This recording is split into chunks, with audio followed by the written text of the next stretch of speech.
અધૂરી માહિતી સાથે સરકાર અને પોલીસ તંત્રને ઘેરવાનો ધારાસભ્ય ચેતર વસાવાના પ્રયાસ ઉલટો પડ્યો છે। ચેતર વસાવાએ પાનોલીમાં 1383 કરોડનું ડ્રગ્સ બનાવતા ઝડપાયેલી Infinity research and development company ફરી ધમધમતી થઈ હોવાનો દાવો કર્યો હતો, જે સામે બેંક દ્વારા સીજ કંપનીની ઓક્શનમાં ખરીદનાર ઉદ્યોગોએ રોષ ભરાયા છે, જે ધારાસભ્યના બેજવાબદાર નિવેદનની તેમની શાખા અને કારોબાર પર વિપરીત અસર પડવાનો આક્ષેપ કરી રહ્યા છે।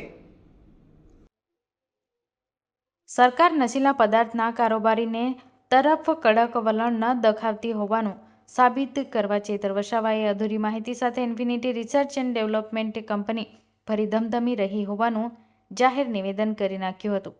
હકીકત જાણ્યા વગર કે સરકારને ઘેરવાની ઘેલછામાં એમ કહી દેવાયું કે infinity research and development company જે પ્લોટ ઉપર ચાલી રહી હતી ત્યાં ફરી ઉત્પાદન ચાલી રહ્યું છે, પણ એ વાત અધૂરી કે ખોટી ગણી શકાય તેમ છે। અસલમાં આ કંપની બેંકને ટાંચામાં લીધા બાદ 4 કારોબારીએ ગવર્મેન્ટ ક્લિયરન્સ મેળવીને જીવન રક્ષક દવાના ઉત્પાદનમાં હેતુ માટે ખરીદી છે, તેમને ચેતર વસાવાએ દોડતા કરી દીધા છે। ઓગસ્ટ 2022માં ભરૂચની પાનોલી જીઆઈડીસીમાં આવેલ ઇન્ફિનિટી રિસર્ચ એન્ડ ડેવલપમેન્ટ કંપનીમાંથી મુંબઈ એન્ટ્રી નાર્કોટિક્સ સેલ અને ભરૂચ પોલીસ 1383 કરોડનું એમડી ડ્રગ્સ ઝડપી પાડ્યું હતું। કંપનીના કરતા હર્તા અને કૌભાંડમાં સંકળાયેલા ચિંતન રાજુભાઈ પાનસેરિયા, જયંત તિવારી, હરેશભાઈ ભીમજીભાઈ વાલાણી, રાજેન્દ્ર કુમાર, ગિરિરાજ કિશોર દીક્ષિત અને પ્રેમ પ્રકાશ પારસનાથ સિંહની ધરપકડ કરાઈ હતી, જે તમામ જેલ હવાલે છે। Infinity research and development company પાનોલીની બેંક ઓફ કર્ણાટકની લોન ભરપાઈ ન કરી શકતા બેંકે તેને ટાંચામાં લઈ પોતાના લેણાની વસૂલાત માટે ઓક્શન કર્યું હતું। 25 એપ્રિલ 2025ના રોજ અવિનાશ પટેલ, ઉમંગ પટેલ, ભરત મિસ્ત્રી અને પ્રિયંકા ચૌધરીએ હરાજીમાં 13.48 કરોડમાં કંપની બેંક પાસેથી ખરીદી જેન્ટિકા ફાર્માના નામના પ્રિમાઇસીસ નવી કંપની શરૂ કરી છે।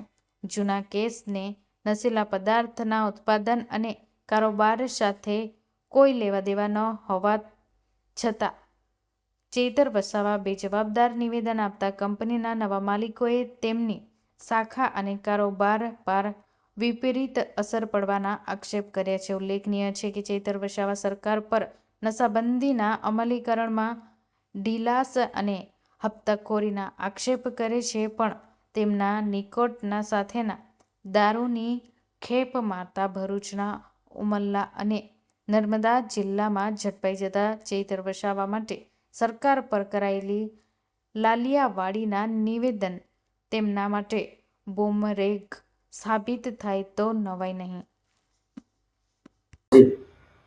શું નામ આપનું? પટેલ અવિનાશ દિનેશ કુમાર।